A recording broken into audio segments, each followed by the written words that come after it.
Hey there, James here, hope you're having a good day and welcome to another one of my Lick of the Week lessons.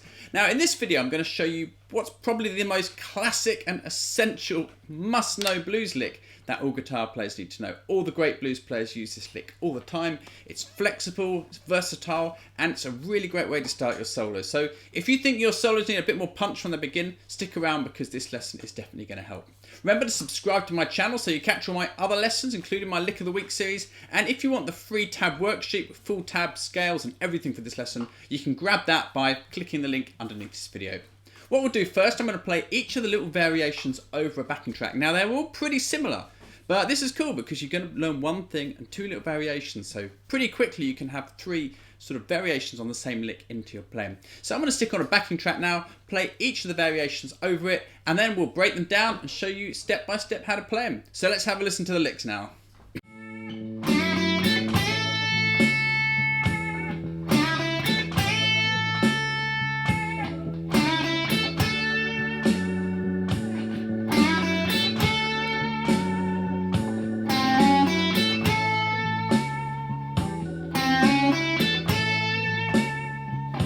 So there are the licks, and I'm sure you've heard lots of your favourite blues artists use those licks before. Now they are kind of similar, but each one is useful in a certain situation, so that's what I'm going to be sharing in this lesson in a moment when we look at how to play them. So let's look at our first blues lick. It's probably the most classic blues lick ever. Everyone plays it. Let's check it out. We're playing in the key of A, and this lick and all the other licks we're looking at in the lesson come from these two scale shapes. There's shape 1 A minor pentatonic played down at the 5th fret.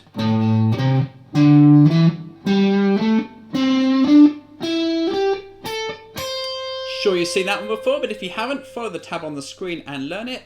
And we've also got the sliding minor pentatonic fingering, which looks like this.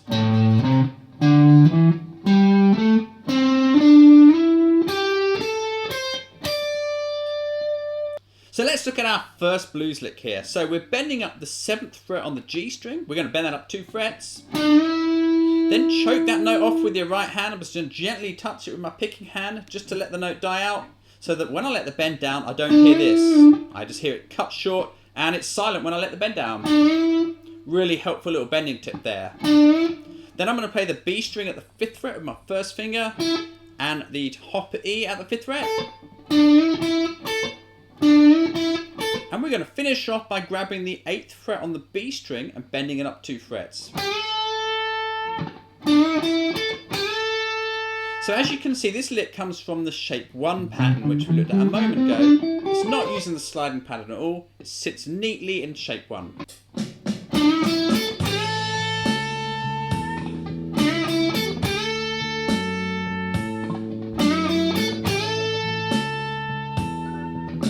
So that's the basic blues lick. Let's look at a simple variation now. This one is using a slide, and what's cool about this one is it sort of really easily puts you up in your sliding scale fingering, and there's a lot of great bending and blues ideas up there. So this can be really useful to transition between the two shapes. Let's look at that variation now. It starts off exactly the same. We're bending this G string note at the 7th fret up 2 frets. Then we're playing 5 on the B and 5 on the high E string again. So starting off in shape 1.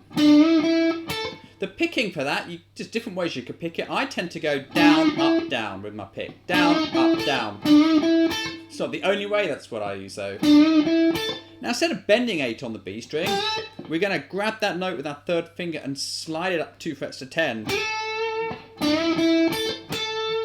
What this does is it puts us up now in our sliding scale fingering. And there's a lot of really great bends and things up there which you can use. So this is a nice way to get into that pattern, like I said earlier.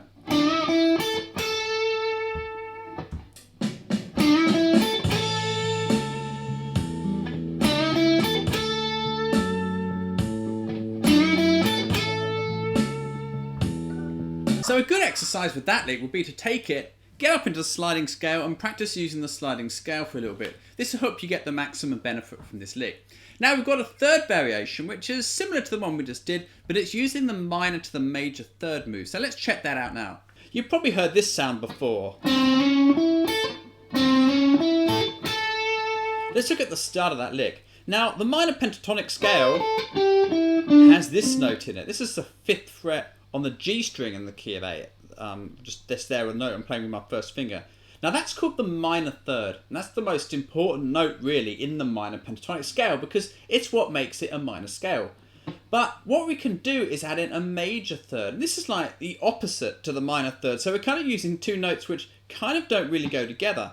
The major third is one fret up from the minor third, so minor third, major third, minor, major.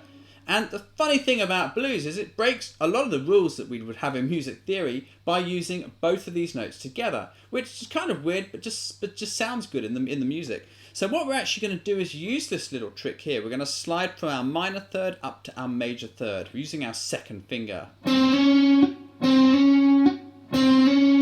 And there's reasons why this works, but for now, just get used to the sound.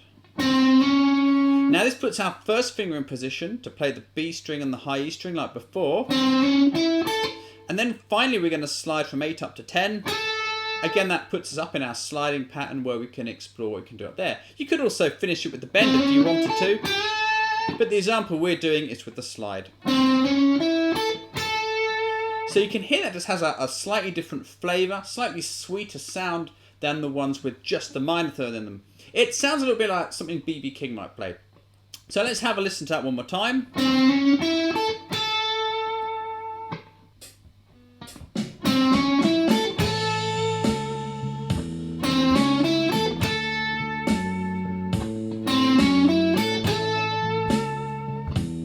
So once you know those licks, here's a couple of ideas about how you can practice them and really work them into your playing, because it's by practicing using them that you're going to soak them up and you're going to actually use them in your blues playing, because we've all learned things that we didn't really use because we memorised them and didn't practice using them. So what we've got to do is take these and jam around with them, see what we can do with them. Then they'll stick and they'll become part of our soloing vocabulary. Now all these licks sound great at the start of a solo, so one good exercise would be to take a backing track and use these licks over and over to lead into your solo. You could even skip back to the beginning of the backing track just to practice using them over and over. So that's what I'm going to do now for you here. You'll hear me use each of the little variations, and this is a bit of a kind of forced exercise, but it will get you used to beginning your solo with these ideas, and after a while you'll start to use little variations on them as well. So let's have a little listen to me doing that exercise now.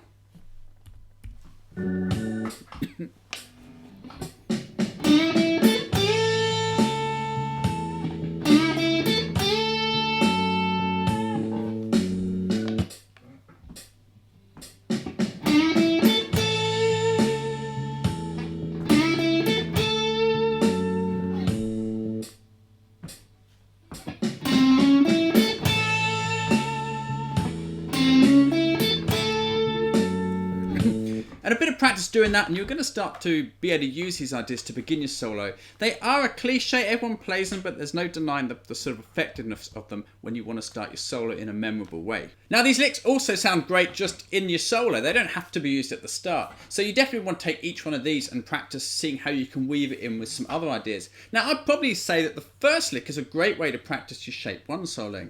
So if you don't know the sliding shape, or you need to get a bit better at using shape 1, maybe take the first lick and then see what you can do with that after you play it inside your shape 1 pattern.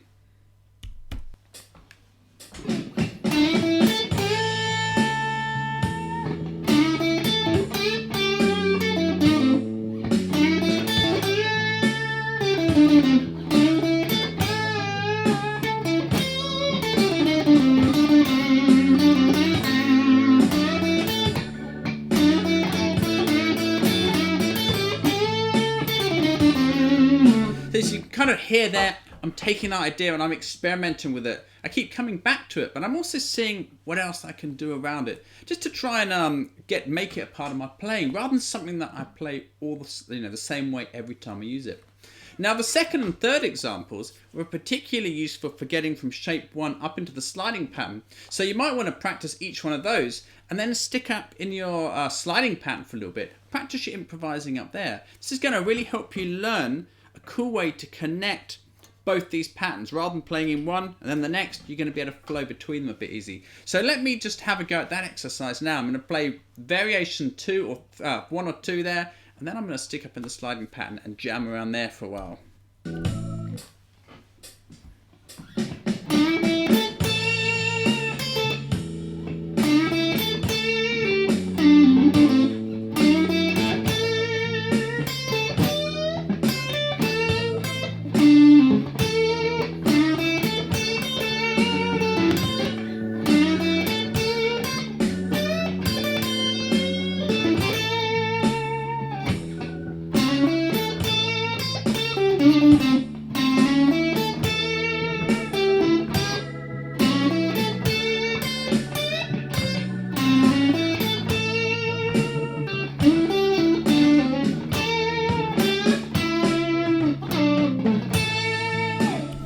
Okay, so you could hear now I was using the one here, and I was also using the one that starts with the minor to major third. And you can hear how versatile they are. They're just really strong sounding ideas. So it's definitely something you want to take and experiment with using in your blues playing. They're really going to give you some solid ideas to use in your solos. So anyway, that's all from me. Remember, you can grab the free worksheet for this lesson if you want the tab and the scale shapes, everything for this lesson. Remember to subscribe to my channel so you don't miss other lessons coming from me very soon. And most of all, I really hope you got something useful out of this guitar lesson today. Take these ideas, work them into your playing. And like I say, you've probably seen these licks before, but maybe it's worth a bit more experimentation and exploration to see how you can really make them a part of your blues playing. So anyway, thanks a lot for watching. I appreciate you taking the time to check out this lesson from me today. And enjoy the rest of your day, and I'll see you next time. So take care, and bye for now.